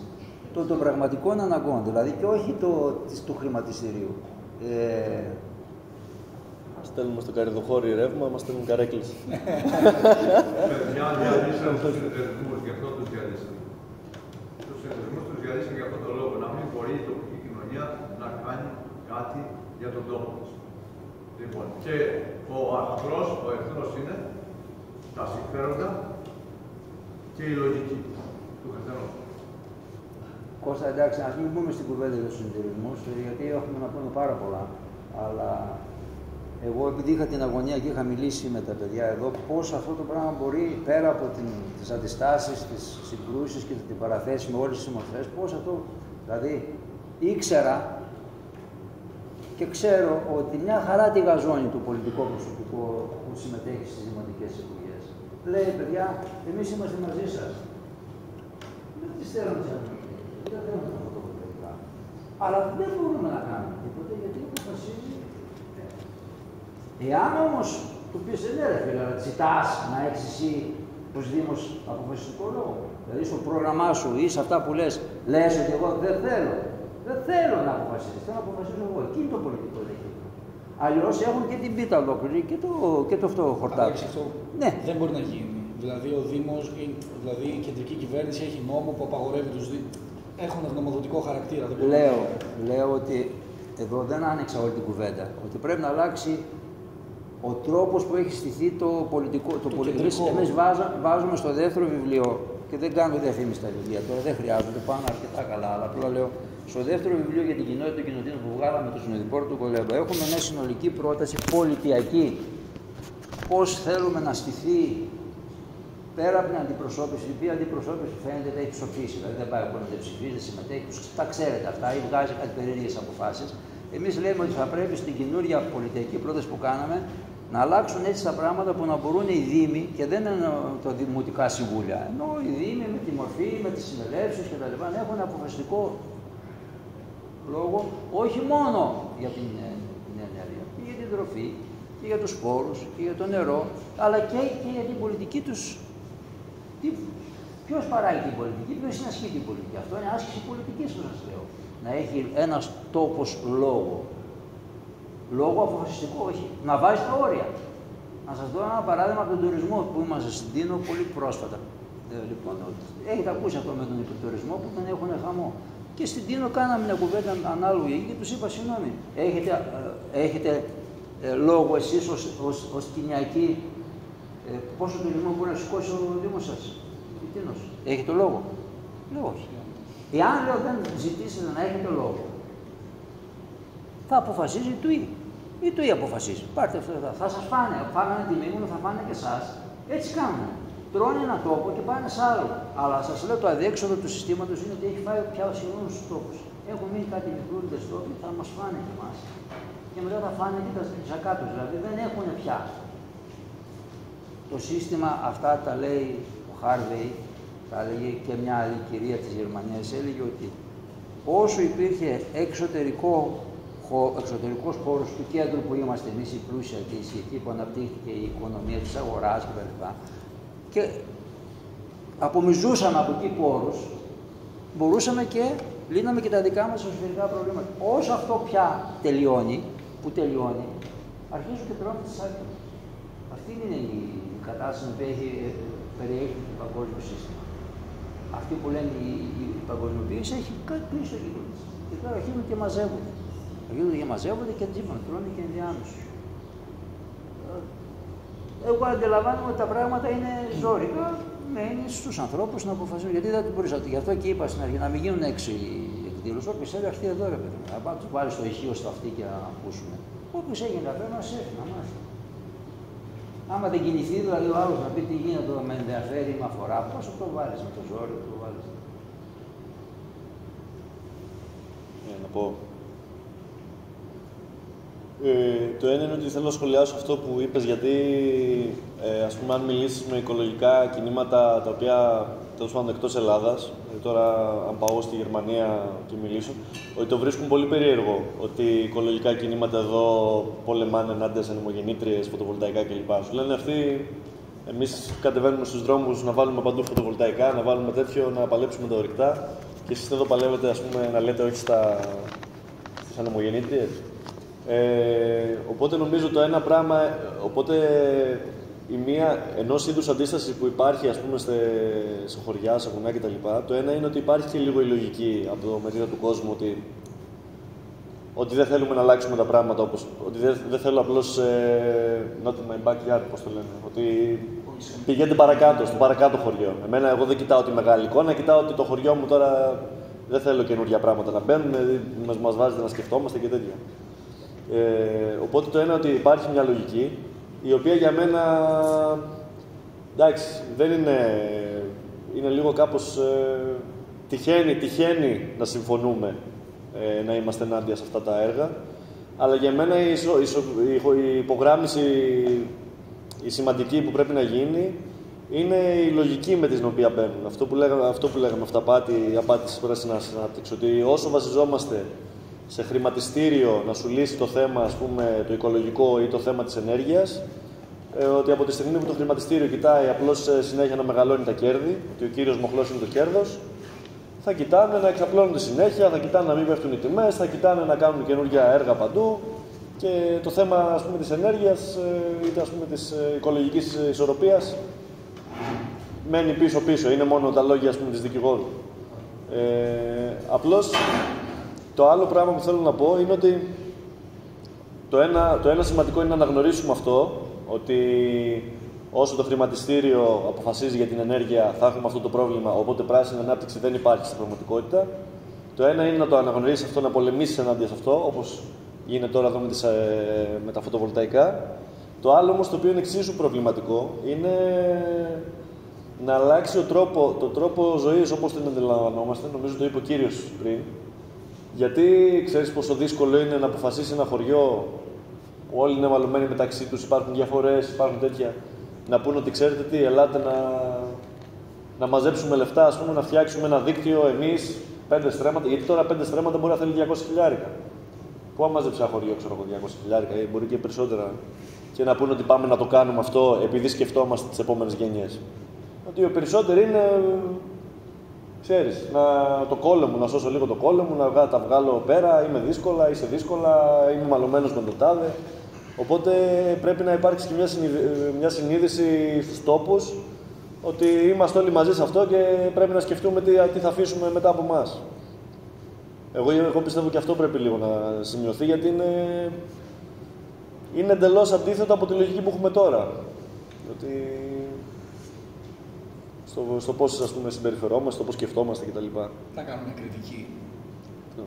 Θα κάνω κριτική στο τίτλο. Τώρα με βάση αυτό που λες, μου ήρθε έτσι μια αναλαμπή ότι η αυταπάτη της πράσινης ενέργειας. Ανάπτυξη. Αφορά και γενικά και το όλο. Ναι, τι θέλω να πω. Κάνω τώρα το δικηγόρο του διαβόλου για ένα αποτέλεσμα. Ότι για μένα είναι λίγο προβληματικό στα κινήματα το ότι μας κατοχυρώνει ο απέναντι κάποιους όρους πράσινη ανάπτυξη. Ακούγεται πολύ ωραία. Ακούγεται πολύ ωραία. Και θεωρητικά δεν είναι κακό πώς το λένε, ότι τι θες, λιγνίτη, πάρε φωτοβολταϊκό, είναι πιο οικολογικό το αποτύπωμα. Και το έχουν κατοχυρώσει αυτό. Και με βάση και με αυτά που είπαμε, το πρόβλημά μας δεν είναι τα φωτοβολταϊκά, είναι η χρηματοπιστωτική διαχείριση της πράσινης ανάπτυξης. Οπότε, πώς το λένε, θεωρώ ότι μπορούσαμε εμείς να κατοχυρώσουμε.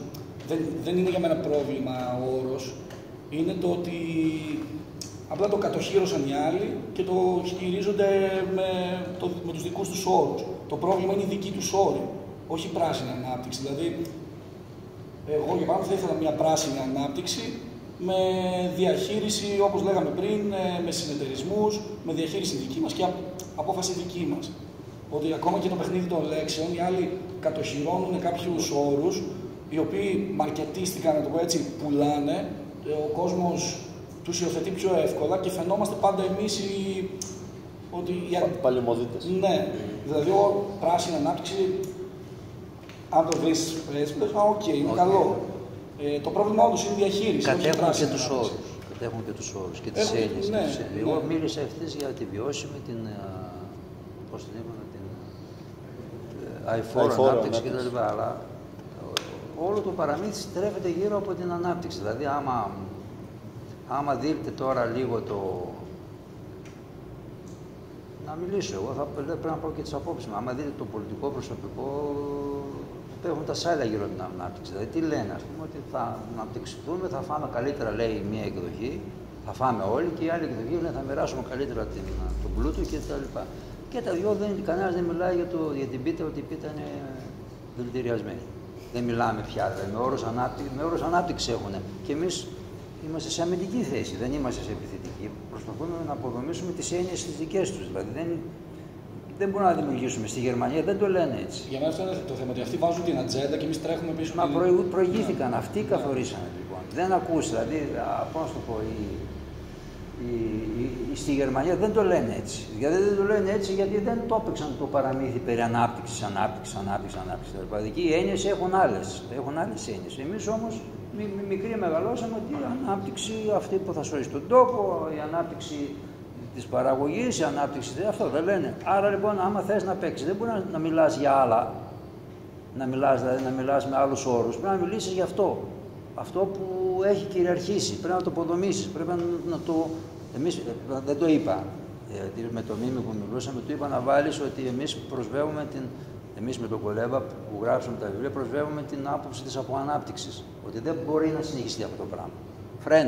Φρένο, δεν γίνεται. Αλλά μου λέει ο Μίμης τώρα θα μιλήσω, μου λέει στις αίρες για αποανάπτυξη. Λέω εντάξει, δεν θα μιλήσω, ρε παιδί μου. Αλλά βάλτε την αυταπάτη για να έχει μέσα και την έννοια του ότι ο κόσμος πρέπει να καταλάβει ότι είναι μέρος.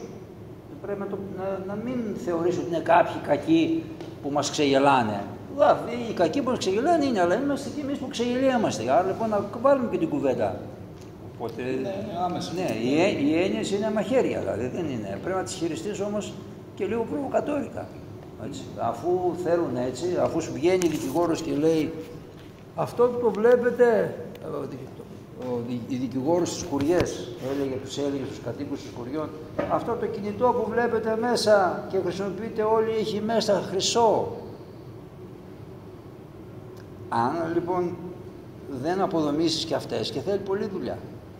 Θέλει πολλή δουλειά. Εντάξει, εκεί μετά από αυτήν την ιστορία, μόνο από την εξόρυξη του χρυσού που κάνουν, και εκεί ανάπτυξη, να αναπτυχθεί ο τόπος, να δουλέψουν οι εργαζόμενοι, να καταστραφεί εν πάση περιπτώσει η Ερισσός, η Ολυμπιάδα, η Μεγάλη Παναγία και να μην μείνει το βουνό. Εγώ έχω πάει. Έχουν σκάψει κάτω ρήγματα, έχουν αδειάσει τα νερά από κάτω για να βρούνε το χρυσάφι. Λοιπόν, και ψάχνοντας και τα λοιπά, από το χρυσάφι που εξορίχνουν, όχι εδώ παγκοσμίως, μόνο το 1-12% πάει στα αυτά. Το άλλο μπαίνει σε θηρίδες, το 12% και το 70% πάει σε σκουλαρίκια και σε τέτοια. Δηλαδή, πρέπει διαρκώς να παίζεις και με τους όρους που παίζει ο αντίπαλος. Εγώ έπαιξα, ας πούμε, και με στοιχεία από την Παγκόσμια Τράπεζα. Δηλαδή, μην μου πει κανένας ότι μπήλα γουστάρει στην Παγκόσμια Τράπεζα, αλλά πρέπει να ξέρεις. Όσοι από εσάς ενδιαφέρεστε, ένας άλλος καλή πηγή που να ξέρετε προς τα πού πάνε τα πράγματα είναι ένα site που λέγεται Energy Press. Μπείτε, εκεί ανεβάζουν αυτοί οι αντίπαλοι μας διαρκώς τις ελληνικές τους εκτιμήσεις. Που λένε τι πάει, αν πάει, πώς πάει. Ήδη μιλάνε και αυτοί ότι είναι κορεσμός. Μιλάνε και αυτοί ότι έχει κοριστεί το πράγμα. Βγαίνουν δηλαδή, πώς σου λένε αυτούς, CEO μεγάλων τέτοιων εταιριών και λέει, παιδιά, πρέπει να σταματήσουν οι άδειες γιατί δεν υπάρχει, δεν έχουμε διέξοδο. Πού θα το πάμε, δεν έχουμε το δίκτυο, δεν έχουμε μπορεί να γίνουν εξαγωγές. Αρχίζει και εκεί ακούγονται φωνές τέτοιες από τους ηθήνοντες του συστήματος. Αλλά προκειμένου να υποστηρίξω με την άποψή μου, εγώ θα ψάξω και αυτούς. Έχω χρόνο, έχω την τρέλα και λέω, τι λένε αυτοί, ας πούμε. Είναι πολύ σημαντικό να ξέρουμε τι λένε για να μπορείς να το υποδομείς. Εγώ αυτό που θέλω να πω είναι ότι είναι κρίσιμο για μένα, αν θες να έχεις αποτέλεσμα σε όποια δράση και να κάνεις, να έχεις αρκετό κόσμο μαζί σου. Τι θέλω να πω, ότι παρατηρώ πολιτικά και κινηματικά ότι για να σε υπολογίσουν πρέπει να πάρεις με το μέρος σου μια κρίσιμη μάζα που αυτή δεν ασχολείται γενικά και να την πείσεις με απλά λόγια και πολύ πρακτικά ποιος είναι ο σκοπός σου και ο στόχος σου. Αλλιώς συνήθως παρατηρώ είμαστε 10-20 άτομα που λέμε τα δικά μας, δεν μας πολύ ακούνε. Δηλαδή θεωρώ ότι για να έχεις αποτέλεσμα πρέπει να πείσεις μια κρίσιμη μάζα που δεν ασχολείται και για να την πείσεις αυτή την κρίσιμη μάζα πρέπει να το κάνεις απλά και κατανοητά, με 5 πράγματα, που είναι ακραία δύσκολο. Νομίζω όμως ότι τουλάχιστον σε ό,τι αφορά το λόγο μου, ότι ήμουνα πολύ... Όχι, ούτε εγώ το λέω, επειδή στο λέω για να σου πω ότι έχω κατανοήσει πολύ καιρό πια εδώ, ότι δεν έχει νόημα να μιλάς για έννοιες και τα λοιπά, αλλά μίλα πραγματικά και πρακτικά στους ανθρώπους για αυτό που τους αφορά. Αν τους αφορά, γιατί πρέπει να τους αφορά. Αν δεν τους αφορά, τι μπορεί να του πάθει λογοτομία, τον κάνεις να του πεις, έλα εδώ, ας πούμε. Ξέρεις ότι θα σε επηρεάσει εσένα και αυτό είναι το τραγικό. Θα σε επηρεάσει, αλλά πώς με το ζόρι του βάζει στον άλλο τέτοιο. Άμα δεν θελήσει ο άλλος να. Γι' αυτό ζητήσαμε να γίνει εδώ η εκδήλωση, να γίνει πιο ανθρώπινα. Να βγάλουμε ένα μικρόφωνο, να πετσώσω εγώ 2 λόγους, να βγάλει την ανάπτυξη και να. Δεν έχει άλλο. Ένα παράδειγμα, βάλτε, φέρουμε το χωριό με την πρόσφατη εμπειρία του δημοψηφίσματος που έγινε κτλ. Ότι εδώ και 2-3 χρόνια που γίνουν συνελεύσεις και για το ατομείο που ξεκίνησε και για τα περιβαλλοντικά με τις ανεμογεννήτριες και τα φωτοβολταϊκά, πάντα στις συνελεύσεις δεν ήμασταν πάνω από 25-30 άτομα, ξέρω 35, σηκωπή.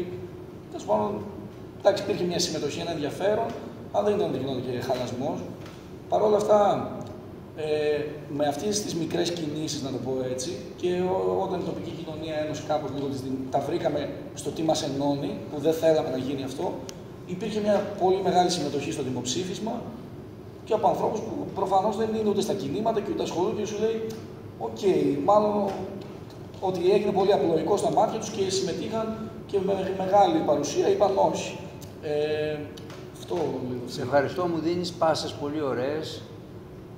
Το δημοψήφισμα πρέπει να είναι δεσμευτικό και δεν αναφέρομαι στο δημοψήφισμα του 2015, που είναι μια άλλη πονεμένη ιστορία. Αναφέρομαι όμως στο δημοψήφισμα που έκανε στο Βερολίνο πριν από 2 χρόνια, μαζί με δημοτικές εκλογές, έκανε και ένα δημοψήφισμα που λέει. Όμως εκεί είναι θεσμοθετημένο ότι τα δημοψηφίσματα έχουν δεσμευτικό χαρακτήρα. Και αποφασίσαν, τότε θυμάμαι ήμουν στη Θεσσαλονίκη με το γιο μου το μικρό, ψάχναμε να βρούμε σπίτι να σπουδάσει, φοιτητής δεν βρίσκαμε, γινόταν χαμός, λίγο πριν τον κορονοϊό. Και διαβάζω τότε ότι στη Γερμανία, στο Βερολίνο, προκλήθηκε ένα δημοψήφισμα που έλεγε να δοθούν τα 200.000 αδιάθετα διαμερίσματα που τα έχουν, να τα πάρει ο Δήμος και να τα διαθέσει στους ανθρώπους που δεν είχαν κατοικία να μείνουν, κυρίως στους φοιτητές και σε αυτά. Και διάβασα πριν πάμε με τα παιδιά στα Καλάβρητα πριν από 2-3 μήνες ότι το γερμανικό ανώτερο δικαστήριο επικύρωσε την απόφαση του, δηλαδή ποια είναι νόμος αυτή τη στιγμή στο Βερολίνο, η απόφαση του δημοψηφίσματος, την οποία την υιοθέτησε, έγινε με πρωτοβουλία των πολιτών, που λέει ότι αυτό το πράγμα θα γίνει νόμος. Το ίδιο διάβασα πρόσφατα στη Βαρκελόνη με τον τουρισμό πάλι, που έχουν πρόβλημα με τα καταλύματα κτλ. Που λέει ότι εδώ το Δήμος αποφάσισε ομόφωνα, παρακαλώ, να τα πάρει αυτά που είναι πλεόνασμα, που τα έχουν για BRB, για βραχυχρόνιες χρεώσεις. Γι' αυτό λέω, το πολιτικό ζήτημα που συζητάμε πρέπει να συνδεθεί και με το πολιτιακό, ότι όταν δεν θέλουμε να είμαστε VPRC, εταιρεία Gallup, δηλαδή τόσοι είμαστε τόσο οι κατά, λέμε ότι θέλουμε να έχουμε λόγο αποφασιστικό, θεσμικό. Κάποια στιγμή δεν αποφασιστεί ότι εμείς θέλουμε να αποφασίσουμε. Δεν ήταν έτσι τα πράγματα στη Γαλλία. Στη Γαλλία, ας πούμε, οι ανεμογεννήτρες πριν από 5-6 χρόνια ήταν τέτοιο. Αλλά υπήρχε ένα κίνημα που τους ανάγκασε και πήρανε στην Βουλή τους ότι αν ένα Δήμος δεν θέλει, δεν θα μπει. Είναι λιγμένο αυτό το πράγμα. Είναι προϊόν αγώνα. Δεν λέω ότι είναι λύση, έτσι. Δεν λέω ότι είναι λύση. Λέω ότι γι' αυτό συνδέεται η συζήτηση που κάνουμε, αλλά δεν ήξερα το εύρος της συζήτησης πώς να την ανοίξω. Συνδέεται και με το ποιος παίρνει τις αποφάσεις και είπα το πολιτιακό ζήτημα αυτό. Το πολιτιακό ζήτημα. Δεν μπορεί να ξεφύγει από αυτό. Και το οποίο, για να το τελειώσω λίγο, μπορεί να κάνει και λάθος. Δηλαδή, μπορεί να πάρθει μια απόφαση που να μην είναι στο μέλλον να αποφασιστεί ότι, να φανεί ότι ήταν λάθος. Αλλά έτσι είναι. Οι άνθρωποι έχουν τραγικότητα στις αποφάσεις που δεν ξέρουν από πριν ότι θα τους βγουν, αλλά τουλάχιστον έχουν την ευθύνη ότι αυτοί αποφασίσαν. Αλλά τώρα να συμβουλεύουμε τον Δήμαρχο, και δεν ξέρω καν τον Δήμαρχό σας, συγχωρήστε με, δεν έχω κάτι μαζί του, ο οποίος να λέει μαζί σας είμαι εγώ, ο Περιφερειάρχης να πει μαζί σας είμαι εγώ, αλλά παιδιά, ξέρετε πώς είναι πολύ εύκολο γι' αυτό. Ωραία, και μαζί σας είναι και γουστάρουμε κτλ.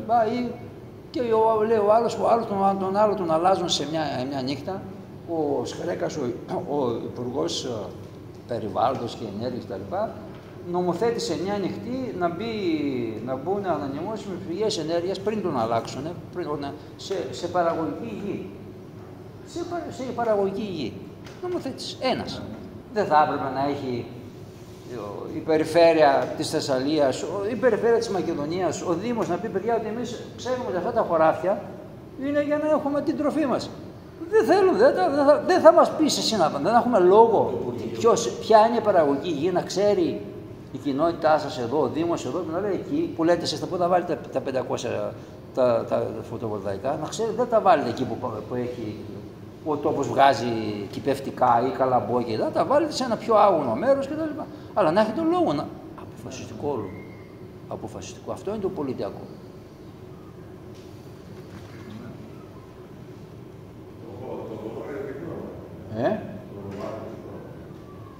Τι τρώμε? Το δολάριο τι τρώμε? Εντάξει Κώστα. Πράσινο. Πράσινο δολάριο λοιπόν δεν είναι πράσινη Ελλάδα. Τώρα, μπορεί αργότερα να είναι κάτι άλλο. Ανάλογα πώς θα επικρατήσει. Άλλο, από εδώ να ακούσει, από εδώ ο φίλος εκεί μίλησε λίγο. Εδώ βλέπω, σας πείσαμε λοιπόν ότι πάμε κατά διαόλου. Σας πείσαμε. Δεν ήταν στις προθέσεις μας. Από πριν δηλαδή, εσείς να πεισμένοι ότι πάμε κατά διαβόλου. Ίσως υπάρχει απλά ότι το ακούμε και από άλλους ανθρώπους και... Ναι. Χρειάζεται την επιβεβαίωση ότι πάμε κατά διαβόλου. Δεν χρειάζεται. Δεν περνάω ευχάριστα, αλλά είναι αυτή η αυτό και είπα έξω ότι ίσως άμα γινόταν λίγο πιο ανοιχτά,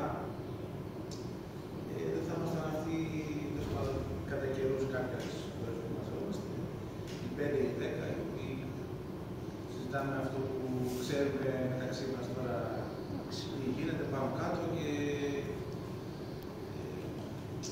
ψηλό κάνουμε έτσι. Κοίτα, θα ανοίξει η συζήτηση. Υπάρχει μια.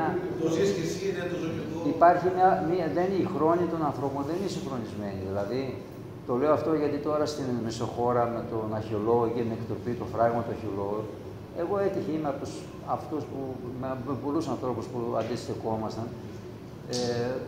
Κάποια στιγμή, ό,τι ήμασταν εμείς οι συνήθεις ύποπτοι απ' έξω, ξέρεις, που πηγαίναμε εκεί και λέγαμε κτλ.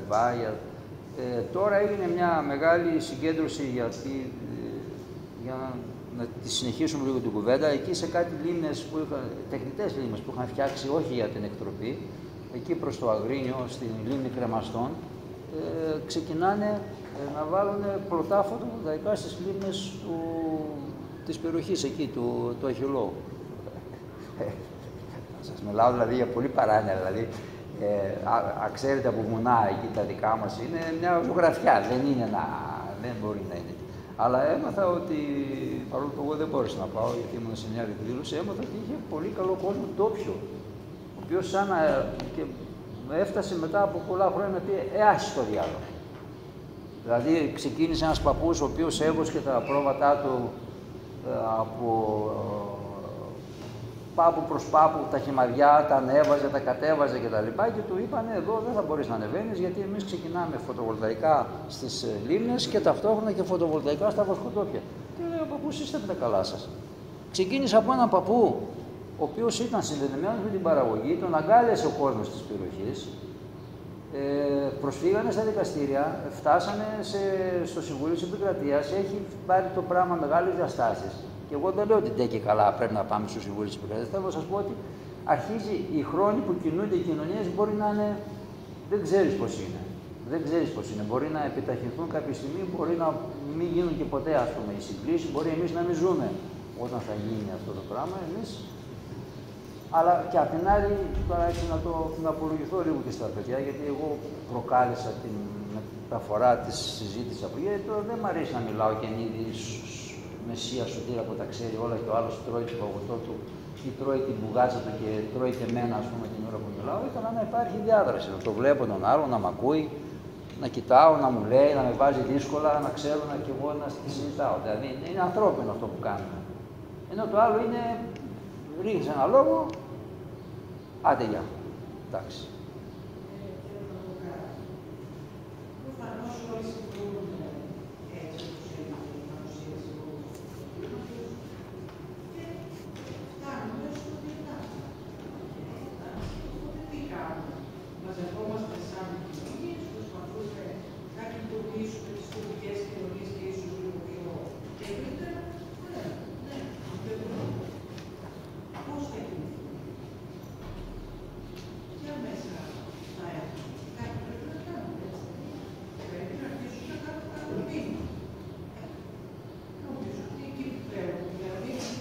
Η επόμενη συζήτηση είναι αυτή. Αυτά που πρέπει να κάνουμε για να κινητοποιήσουμε αυτή την κοινωνία, για να στηρίξουμε πώς θα είναι με τα φωτοβολταϊκά στις μεγάλες κλίμακες, πώς θα είναι με τα μικρά τις κοινότητες, τις μονάδες παραγωγής ενέργειας, παραδείγματος χάρη, τοπικά της κοινότητας, που η κοινότητα θα έχει το λόγο.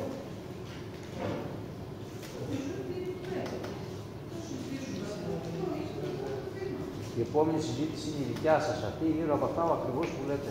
Είναι η δικιά σας. Εγώ κλήθηκα εδώ να πω ας πούμε, την εμπειρία που κουβαλάω από ανάλογα κινήματα και τις απόψεις που έχουμε διατυπώσει στα βιβλία μας γύρω από το αδιέξοδο αυτής. Και πώς σας πω και για μένα, αλλά και για τα άλλα τα κινήματα θα είναι πλούτος να δουν και μια άλλη μορφή εδώ ή μια μορφή που εσείς, μια εμπειρία που έχετε. Δηλαδή δεν υπάρχει συνταγή. Είναι εδώ. Νομίζω το είπες, δηλαδή μπορεί να είναι πολύμορφο, μπορεί να έχει μορφή, αλλά εσείς πρέπει να αποφασίσετε. Δεν μπορεί να έρθει κάποιος που ξέρει και κάτι αυτό. Εγώ, άμα με ρωτήσετε, θα σας πω ότι όλα χρειάζονται. Νομίζω ότι όλα χρειάζονται. Μα κάθε νίκη που έχει καταγραφεί τουλάχιστον στην χώρα, αυτό δεν υπήρχε καμία συγκεκριμένη συνταγή. Δηλαδή, άλλοι π.χ. στα Άγραφα σταμάτησε ένα έργο και στο ΣΤΕ και με αγώνα. Στη Καλαμιά, αυτό που είπαμε πριν, με αγώνα. Δηλαδή, εντάξει, είναι πολύπλευρο. Αλλά εγώ συμφωνώ πάρα πολύ με αυτό που είπατε ότι ό,τι αποφασίζουμε είναι σημαντικό να το αποφασίζουμε εμείς μέσω συνελεύσεων. Αυτό είναι το πιο σημαντικό. Και ας κάνουμε λάθη, τουλάχιστον να έχουμε την ευθύνη των λαθών μας. Να την έχουμε εμείς και όχι να μας λένε αυτό θα κάνετε και τέλος. Και όσον αφορά το τοπικό εδώ πέρα, μέχρι τώρα δηλαδή τα βήματα που έχουμε κάνει είναι στέρ. Δηλαδή έχουμε κάνει 2 προσφυγές στο Συμβούλιο της Επικρατείας. Εδώ και 3 χρόνια λειτουργεί η συνέλευση που τουλάχιστον αναδεικνύουμε αυτά τα θέματα. Δεν είναι όπως πιο παλιά έχει γίνει εδώ και κάτι χρόνια ένα υδροηλεκτρικό στο παραπάνω χωριό. Ούτε καν, δηλαδή η τοπική κοινωνία δεν είχε ιδέα. Δηλαδή θυμάμαι, απλά βλέπαμε τα φορτηγά να ανεβαίνουν. Τώρα τουλάχιστον υπάρχει μια συζήτηση διαρκή.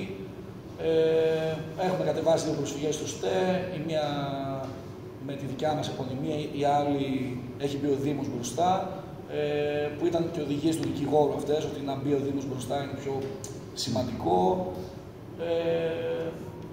Τώρα π.χ. έχουν πάρει άδειες κάτι ανεμογεννήτρες να μπουν, τώρα θα δούμε τι θα κάνουμε. Αυτό πρέπει να γίνει συζήτηση. Αλλά αυτό το κουραστικό στην υπόθεση είναι ότι βλέπεις ότι για αυτούς οι αδειοδοτήσεις για τέτοια έργα είναι κάτι πολύ εύκολο και για να το πας κόντρα ως σύλλογος, ως κοινωνία είναι πολύ απαιτητικό. Δηλαδή αυτοί έχουν όλα τα μέσα, έχουν τους μηχανικούς τους, έχουν τα λεφτά, το τρέχουν. Εδώ τώρα, καλύτερο που βλέπει τον Πέτρο, για να κάνεις μια ένσταση, είναι πολύ ζώρικο, δηλαδή να κάθομαι να γράφεις, να συζητάς, να αποφασίζεις. Αλλά οι αγώνες τουλάχιστον πρέπει να δίνονται γιατί χάνεις, αν δεν τους δώσεις έτσι και αλλιώς. Τώρα τι θα κάνουμε.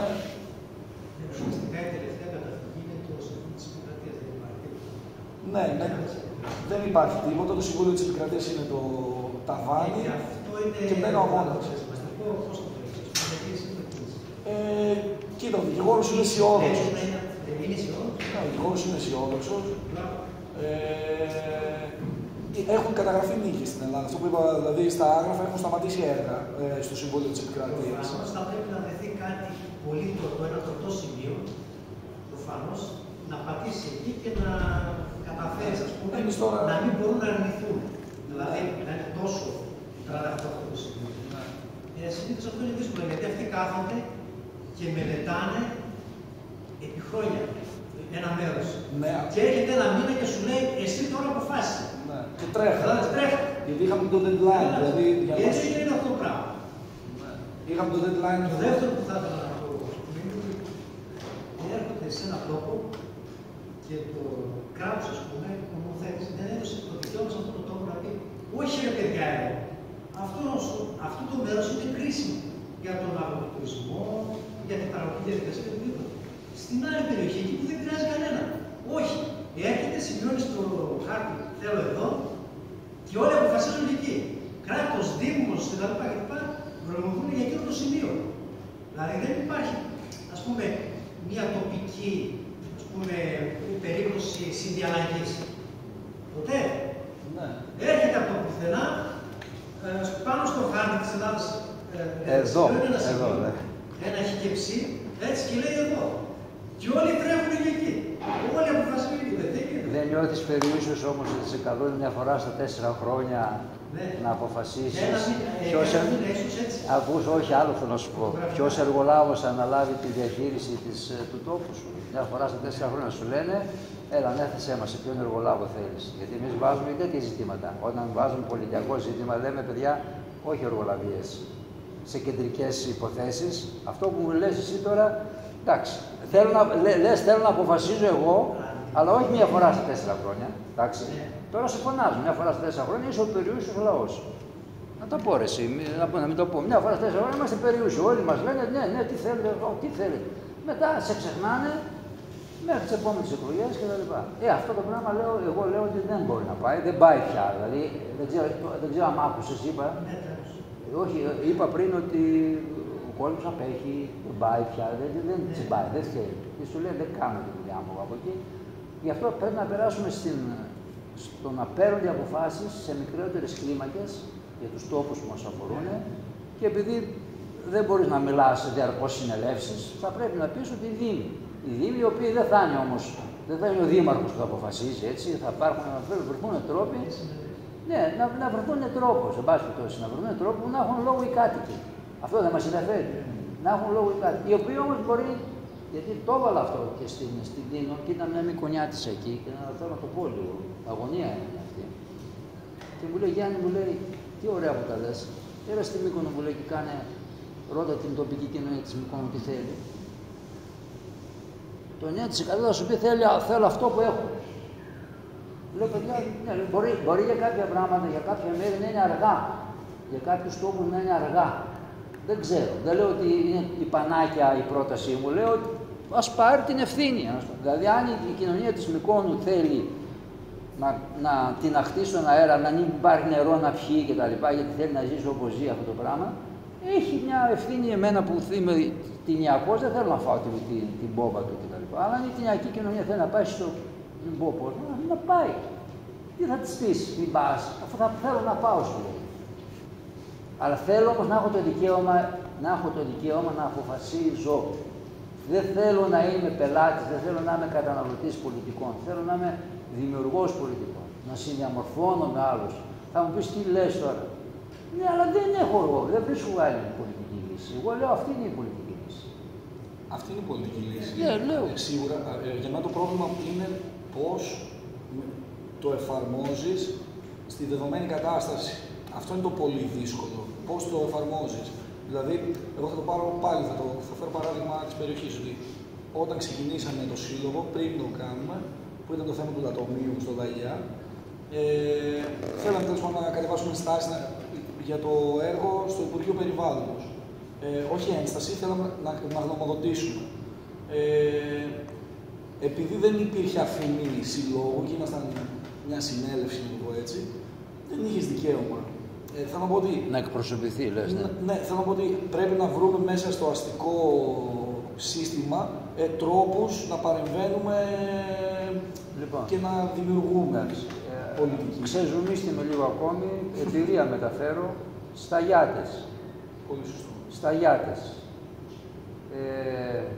Δεν είχαν συνέλευση οι κάτοικοι εκεί, διαχειρίζονταν το σχολείο του αυτού, το μουσείο, τα νερά τους, κυρίως τα νερά τους στα Γιατών. Δεν ξέρω γιατί κάναμε εκεί τις συνελεύσεις μας.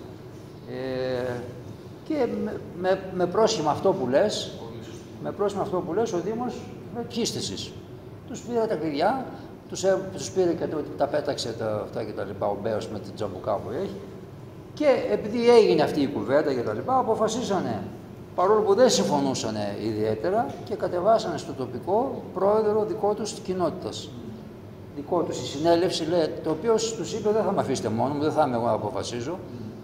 Αλλά για το τυπικό. Ναι, για το τυπικό, αλλά για να έχεις αυτή τη θεσμική εκπροσώπηση κτλ. Πήρανε τον πρόεδρο και δεν τους ενδιαφέραν πάρα πολλά και τώρα αυτοί έχουν και τα κλειδιά του σχολείου, έχουν και λόγο στο Δήμο και έχουν και ένα θεσμικό πλαίσιο το οποίο μέχρι εκεί που φτάνουν τον πόη τους. Δηλαδή λένε μέχρι εκεί μπορούμε να το κάνουμε, δεν μας χαλάει και την ιδεολογία μας και την αυτή να πούμε κτλ. Αλλά εργαλείο τέτοιο είχαν χρησιμοποιήσει και τα παιδιά στις Κουριές με τον πρόεδρο της κοινότητας Μεγάλης Παναγίας. Μακαρίτης, ένας παππούς, ο οποίος είχε εκλεγεί πρόεδρος, ο οποίος πήγαινε μπροστά στην υδροφόρα που μετάφερε τα λίμματα με τα αυτά και τους έλεγε, έμπαινε μπροστά με το σώμα του μπροστά. Θέλουμε να αξιοποιήσουμε, αυτό είναι, το είπε, υπόθηκε, είναι πολύμορφο το πράγμα. Είναι πολύμορφο. Θα βρείτε εσείς τρόπους, τοπικούς που να ενισχύσετε την αποτελεσματικότητα του αγώνα σας. Για μένα αυτό έχει το αποτέλεσμα, σίγουρα και η μέθοδος και το πώς και να μην βάζει νερό στο κρασί σου, αλλά θα πρέπει λίγο να εξετάσεις και τα δεδομένα σωστά, να υπάρχει μια ισορροπία, ώστε να έχεις αποτέλεσμα και νερό στο κρασί σου να βάλεις αρκεί να το αποφασίσεις εσύ. Να πεις ότι να βάλουν παιδιά να κάνουμε αυτό. Και να έχει ένα αποτέλεσμα όντως που να. Και σου το λέω, μεταφέρω την εμπειρία των Σταγιατών τώρα. Αυτό το νερό στο κρασί τους που λες εσύ, λειτουργήσε και έχουν πια το αποτέλεσμα είναι πολύ θετικότερο από το κρασί, είναι πιο γλυκό. Από την απώλεια, ναι. Λοιπόν, μάλλον μπήκατε πρώτων ευθυνών τώρα, έχετε πολύ πολύ δρόμο μπροστά. Έχει. Πάντως, να μην το σταματήσετε για κανένα λόγο. Μην το σταματήσετε, σου λέω πράγματα που ξεκινήσετε. Είστε άνθρωποι που βλέπω καλή λογική. Τη ιστορία βάζει αυτό που νομίζω ότι μπορείτε να το επιτελέσετε. Άμα δώσετε τον κόσμο να καταλάβει αυτό, ελπίζω για μια αλπίδα του.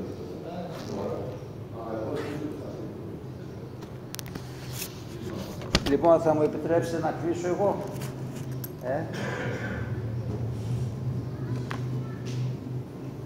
Δεν θα ακουστεί λίγο διανομινίστικο, αλλά θέλω να θα διαβάσω λίγο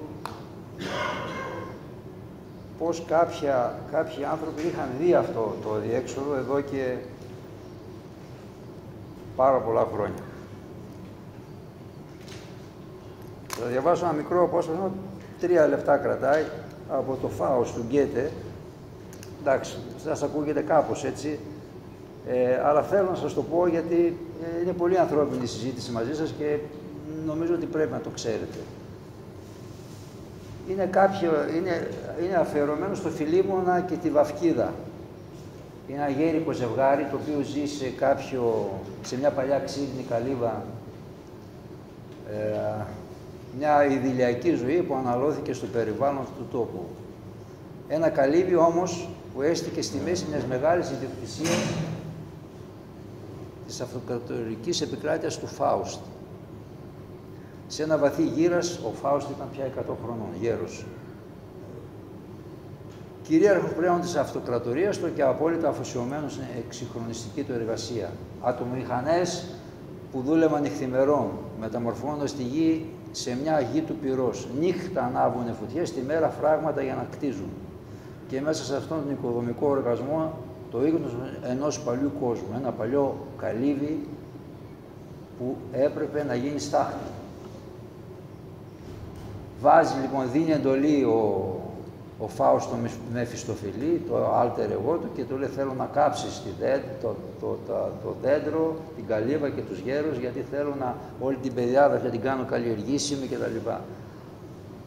Και κλείνει με την εξής στο 5ο κεφάλαιο ο Γκέτε στο Φάουστ. Γι' αυτό ο πολιτισμός μας θεωρήθηκε και φαουστικός πολιτισμός ή προμηθεϊκός, ο πολιτισμός της Δύσης, αυτό την εσωτερικότητα, ο οποίος, αφού έδωσε εντολή στο Μεφιστοφελή, του λέει: πήγαινε πες τους, θέλω πλήθος εργάτες να μαζέψει με το καλό και το άλλο να τους προτρέψεις. Η νέα εντολή του Μεφιστοφελή ήταν αυτήν. Ο ήχος του φτιαριού που ηχούσε ωραία στα αυτιά του Φάουστ. Το φτιαριόν ο ήχος πώς με ενθουσιάζει. Είναι ο ήχος που ο Φάουστ νόμιζε ότι ερχόταν από τις εργασίες του φράγματος. Αλλά φεύ ήταν τα φτιάρια των λιμούριων, των πνευμάτων του δάσους που έσχαρμα τώρα το δικό του τάφο, κατ' εντολήν του Μεφιστοφελή. Τι βρισκόμαστε. Τι βρισκόμαστε. Δηλαδή σκάβουμε πια, δηλαδή ο πολιτισμός μας πια σκάβει το λάδι. Ευχαριστώ πάρα πολύ για την καλή σας διάθεση, ευχαριστώ πολύ για την συμμετοχή σας και καλή συνέχεια. Μπράβο, το κράτησες.